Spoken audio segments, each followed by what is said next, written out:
Ruzozvipenyera zvarokuti rimwe rapoka rinzizizha ndikozinzire.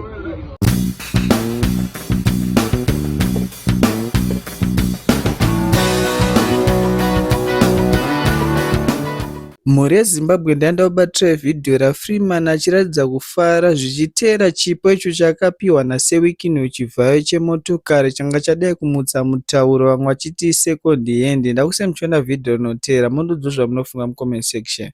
Ruzozvipenyera zvarokuti rimwe rapoka rinzizizha ndikozinzire. Ko vaiti mota yesecond hand muri kuti chiina weshketi boss maona mudziyo wenyu Kana 40 hand toda ili wasingipenyera. check up the hood check up the hood check up the hood check up the hood GLE Formatic 400 diesel. Asine nyama.